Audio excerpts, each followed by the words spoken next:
Hello, everyone, and welcome to this episode of Sleep and Relax ASMR. This episode, I figured we could do something a bit different and explore a genre that has been requested and I think would be popular with many of you, which is true crime. I've had several listeners request that I dive into various cases. Now, I must warn you, of course, cases discussed in this episode and future episodes of the series can be graphic and disturbing for some. So if the idea of listening to, criminal activity take place and certain morbid details about disappearances and deaths might give you the opposite effect of helping you sleep, if you think that's going to be the case, this may not be the episode or genre for you, which is fine. There's plenty of other content that you can enjoy, and that's why there is so much variety. I think I had not explored true crime in the past because of my own bias. I personally don't like the idea of listening to true crime and murders and mysteries right before bed. So I think I just assumed it would not stick with you guys, but I've really changed my stance on this, if only because my job is not to make content that I personally would enjoy necessarily, but rather to serve you and cater to as large of an audience as possible. So with all the requests gotten and in general the popularity of true crime, I thought it would be the appropriate time to give this a try. So with that being said, I would like to kick off the first true crime episode on Sleep and Relax ASMR by exploring Chris Watts and the Watts family murder. This is a case that I remember being very invested in from the beginning, just because of how insane the details of the story are. Something that looked so, a family that looked like everything was kind of in order, and to see how horrific of a series of events that take place within a very short amount of time. It's horrifying and captivating at the same time. So with that in mind, let's begin. The summer of 2018 in Frederick, Colorado should have been a very happy one and normal one for the Watts family. Chris Watts, who at the time was 33, along with his wife Shanann, 34, just found out that they were expecting their third child, joining 4-year-old Bella and 3-year-old Celeste. Chris Watts worked as an operator at Anadarko Petroleum, while Shanann worked for nutrition supplement company Level. Shanann was big into posting about her work and their lives on Facebook, and to most it seemed they had a very normal, happy, nice in suburban Colorado. Now let's take a look at some key events from the beginning, and we'll work our way to eventually reaching the details of this gruesome story. And we begin in 2010. The couple meet when Chris sends Shanann a Facebook friend request. Shanann, originally from New Jersey, at the time is living in North Carolina, where she and Chris meet through Facebook. According to Shanann, I got a friend request from Chris on Facebook. I was like, what the heck? I'm never going to meet him. Except one thing led to another, and 8 years later we have 2 kids, we live in Colorado, and he's the best thing that's ever happened to me. On November 3rd, 2012, Shanann and Chris marry. So what started off in 2010 as a simple Facebook friend request by Chris ends up in marriage a relatively short amount of time afterwards. From what is explained on the Netflix documentary, one of the sources I used before recording this episode, it seems like Chris was very aggressive in terms of his pursuit of Shanann, and he would say things like, from what I recall, that's the girl I'm going to marry, or something to that effect. So it seems like he was very smitten with her. He was very, at least according to him and, what others say about him, it seems like he was very love at first sight kind of experience with Shanann. December 17th, 2013, their first child, Bella, is born. And July 17th, 2015, their second daughter, Celeste, is born. They nickname her Cece, and she is a summer baby, also born in Colorado. So, June of 2015, the Watts file, I should say, for bankruptcy. So approximately a combined income of $90,000 in 2014. They had credit card debt, student loan, medical bills, and a couple files for bankruptcy in June 2015, stating that their $3,000 mortgage and $600 car payments took up most of their $4,900 in monthly expenses. Additionally, their homeowners association sues them for unpaid HOA fees. Financial woes are, of course, a major factor when it comes to marital happiness and divorce rates. I believe financial burdens or financial infidelity are one of the top 3 cited reasons for divorce in the USA. And of course, it makes sense. So, by this point, perhaps Chris and Shanann are having very serious arguments with each other, and this bankruptcy is causing a major strain on their relationship. May 5th, 2018, Shanann posts a sweet Facebook live video. In a 31-minute Facebook live video, Shanann muses about family life, saying, "I love waking up now on Saturdays and being able to enjoy my family. I believe that everything in life happens for a reason, and I also believe people are placed in our life for a reason." In the background, Chris can be seen playing with her girls in the video. June 11th, 2018, Shanann surprises Chris with the news they're expecting their 3rd child. This video was made available, I think, to local media at some point. I think she probably originally posted it on her Facebook. And Shanann is wearing a shirt that says, "Oops, we did it again," and surprises Chris with the news of, their 3rd pregnancy, her 3rd pregnancy. He reacts by just saying, "That's awesome." So again, this video you can actually find quite easily. And looking at this point of the case, in my opinion, looking at this point of the story, it's kind of telling once you know the details that I'll divulge in just a bit. Chris has this expression on his face that, rather than being one of joy, looks like a nervous sense of concern. From what I understand at this point, it is possible that Chris had contemplated ending the relationship and the marriage with Shanann. At the very least, it's possible he was much more invested in pursuing extramarital affairs, which we will get to very shortly. And so the news of a child, I think, caught him off guard, and he was displeased with us. And you can see the video. I believe Derek Van Schaik, who has a great set of YouTube videos on Chris Watts and body language, eventually goes into this. June of 2018, Chris starts talking to Nicole Kessinger. Nicole Kessinger works with Chris in the same company in the environmental department, and she would see operators, including Chris, on the way to lunch, in and out of the washroom. Chris came by her office and struck up a conversation one day. They have their first meeting outside of the office later that same month. This becomes a crucial detail as the rest of the story unfolds. 1 month after striking up a conversation with Nicole Kessinger in July of 2018, Chris starts a physical relationship with her.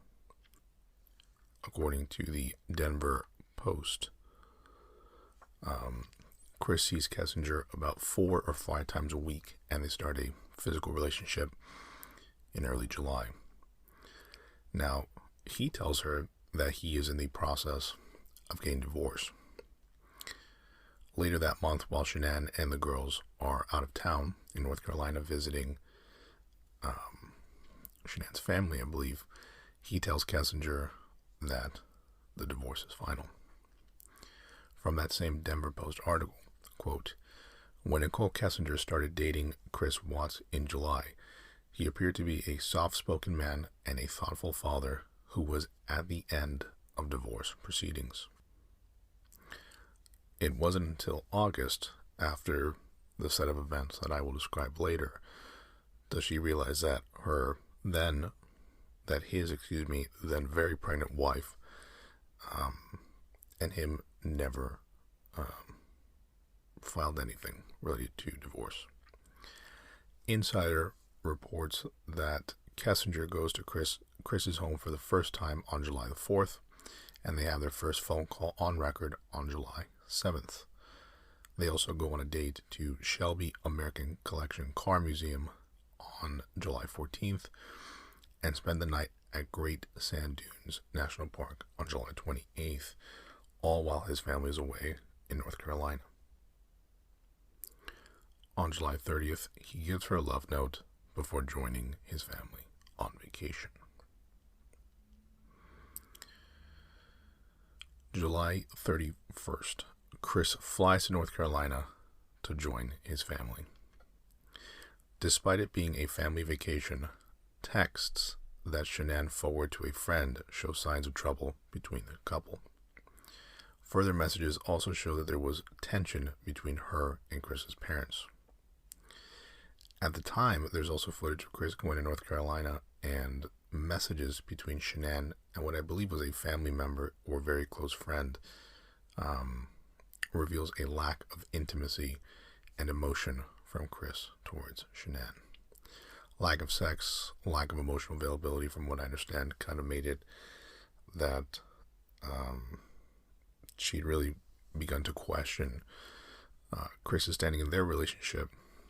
And I believe at that point, she also starts to consider the possibility of him having an affair.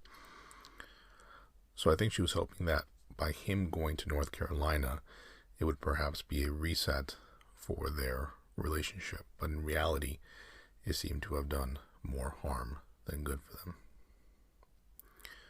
August 4th, 2018, Kessinger shops for wedding dresses online.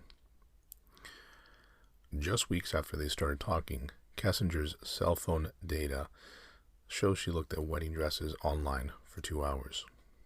So Chris is lying to his mistress, lying to his wife, and for me it's strange to consider this.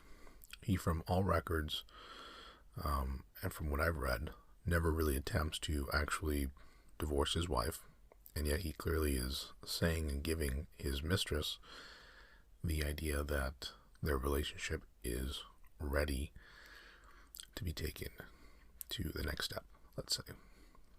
Meanwhile, he's in North Carolina, supposedly there for his wife and daughters to try and mend the relationships.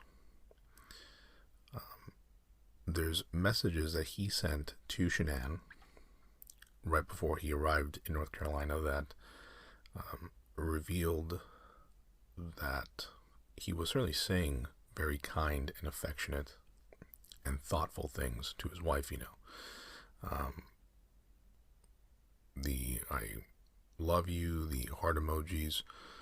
So just this time, he's lying, to both his wife, his family, his children, his mistress.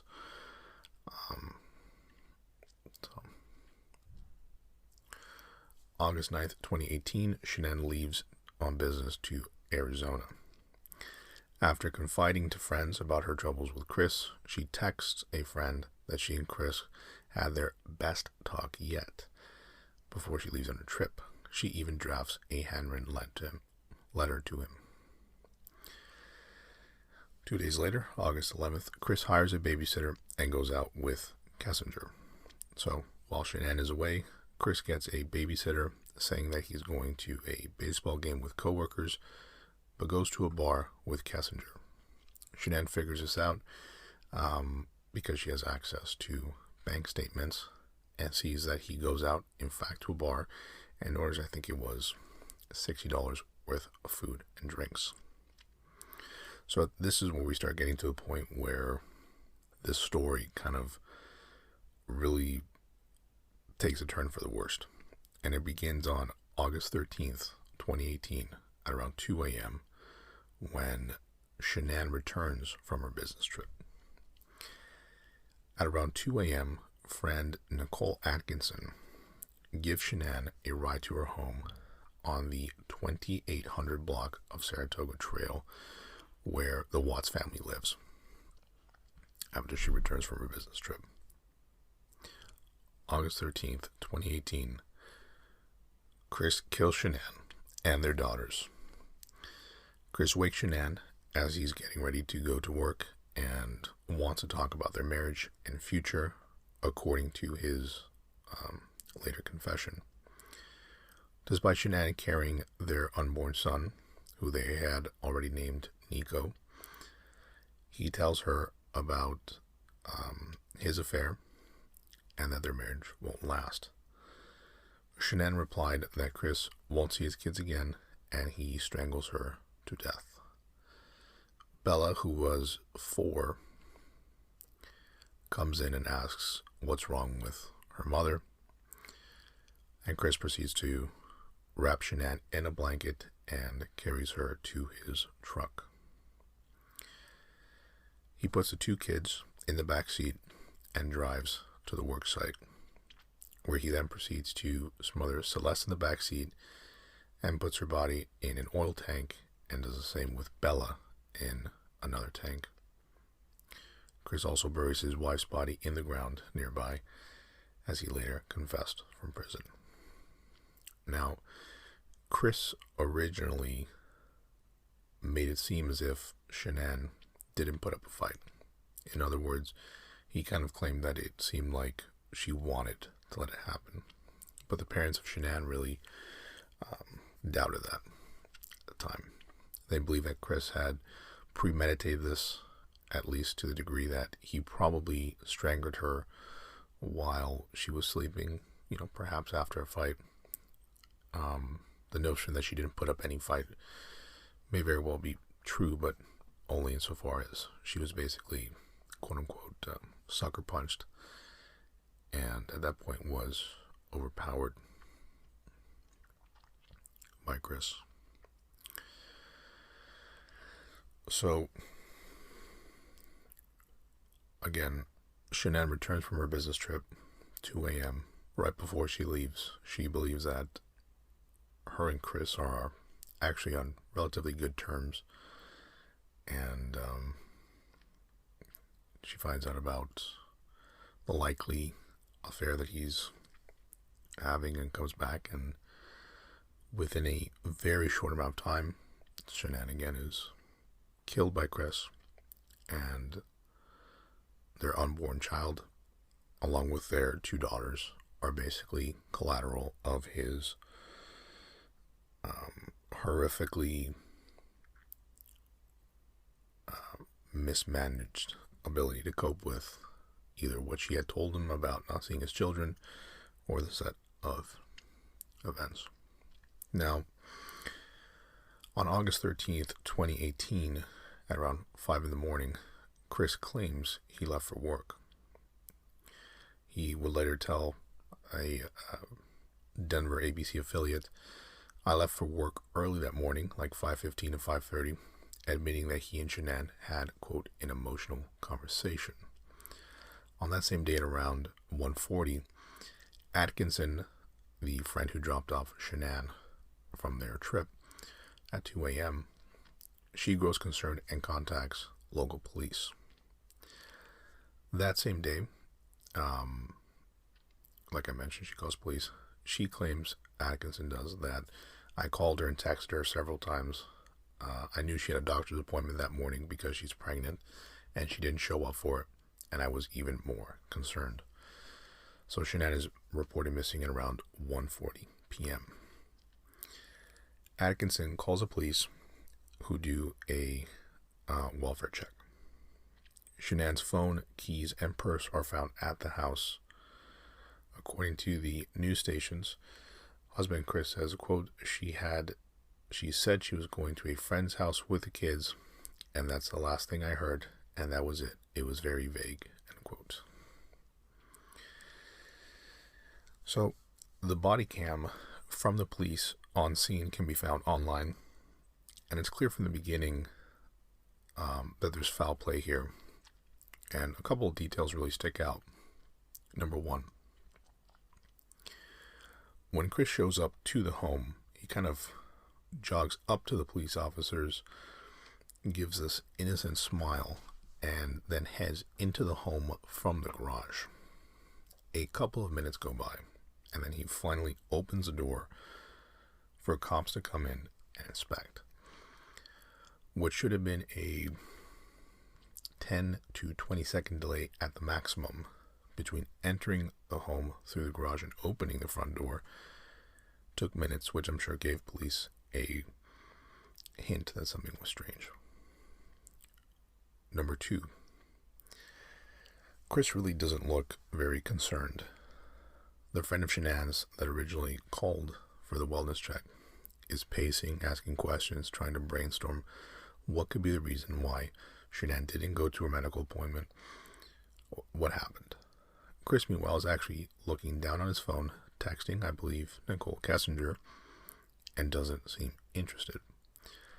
For someone whose family has, quote, gone missing, he doesn't seem to be too concerned, which is, of course, red flag number two. Number three, the cop whose body cam we can see, from his perspective, he radios into the police station, and Chris, when he hears the radio go off, sort of looks back in panic. I think the cop does this on purpose, because if you're innocent, you're not being jumpy about cops calling for backup or research or whatever the case may be. So at that time, it looked like he was almost concerned that the police officer was going to ask for a backup in order to arrest Chris, and he looks incredibly nervous about it. This by itself is not necessarily something that would give the impression that someone is for sure guilty or a murderer, but another small detail in a series of details that really paints a picture beyond just coincidence. And number four, which is footage from a neighbor's outdoor camera, shows Chris backing his truck into his garage at a very early time, which Chris fails to mention to police, and he starts to sweat profusely and basically says nothing about it. So, from the beginning, very strange, and I highly recommend Derek Van Schaik's video. I think he has 2 or 3 at this point about the body language during this initial investigation. And there you'll get to see the body cam plus Derek's commentary, which I think is excellent regarding his body language during this time. We jump forward 2 days, August 14th, where Chris pleads for his family's return on local news. So Chris speaks to local media and pleads for his family's return. He says, quote, Shanann, Bella, Celeste, if you're out there, just come back. Like, if somebody has her, just please bring her back. I need to see everybody. I need to see everybody again. This house is not complete without anybody here. Please bring them back. End quote. Again, if you look at this video, it is very strange. Your wife, your children are missing, but he's just hanging out in his t-shirt in front of his house, smiling when he finishes his sentences at everything. Most people, I would think, are so concerned and so nervous about what could possibly be happening and what happened to their family that they would be devastated, and you'd see the stress on them, but not with Chris.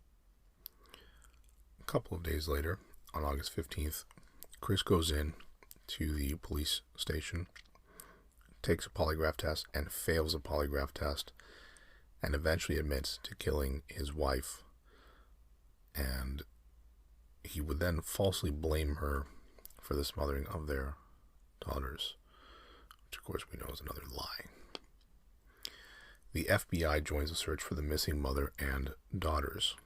Chris fails a polygraph test and confesses to his father Ronnie and then officials that he killed Shanann, but falsely claims that the reason for his murder was because she had smothered their daughters. Now again, you can actually watch the investigators at this point, and it's very interesting. Chris is told he fails, and then he continues to deny it. He says he's being honest. And they allow his father to come in while the cops or interrogators leave the room. And you see for the first time Chris show actual emotion as he breaks down and cries and tells his father what happened. At least some version of the truth. Interrogators come back and they start to get the information from Chris about what really happened and where the bodies are.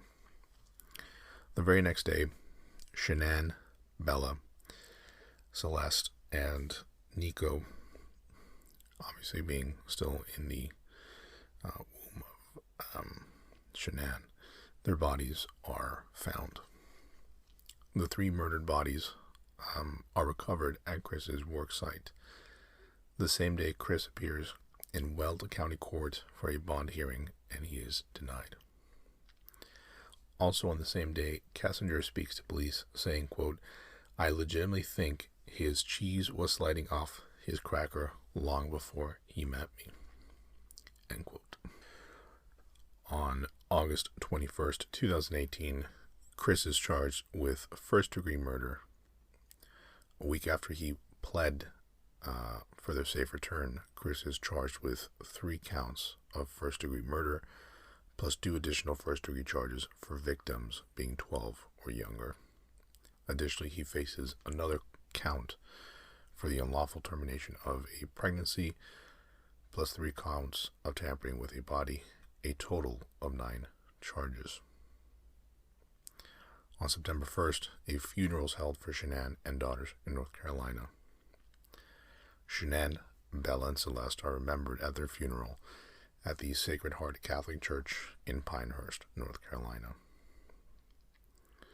Chris, of course, is never mentioned during the 90-minute ceremony. November 6, 2018, Chris pleads guilty to all 9 counts. Chris appears in court, pleading guilty to all 9 criminal counts. Shanann's family requests the death penalty not be sought. On the 19th of November, Chris is sentenced to life imprisonment.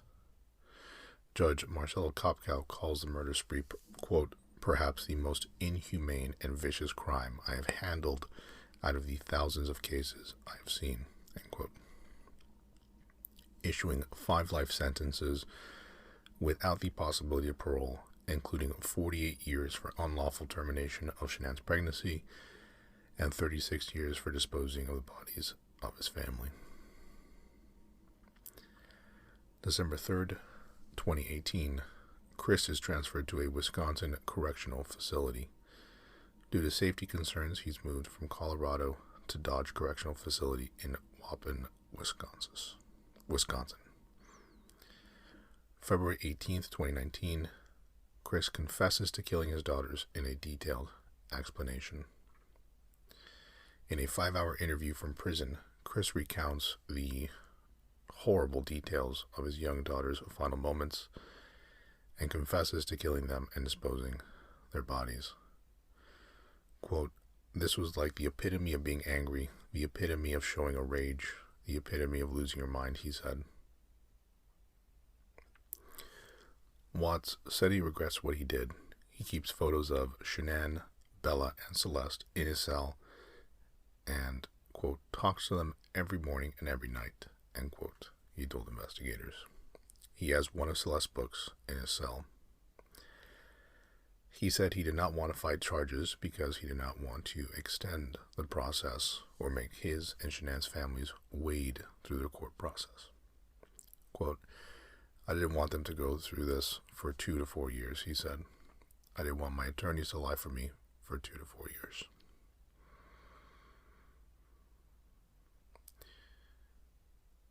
November 18th, 2019, Chris is ordered to pay Shanann's parents $6 million,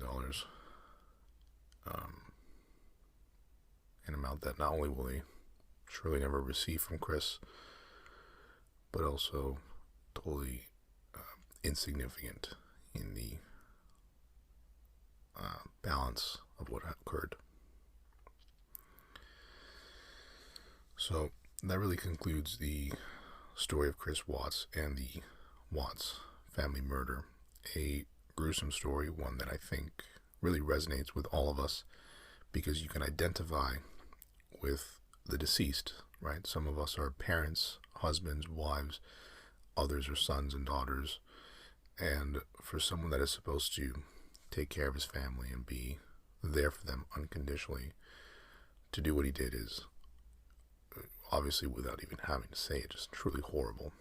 And the only thing I'm glad about is the fact that justice has been served and will continue to be served for the entirety of Chris's life.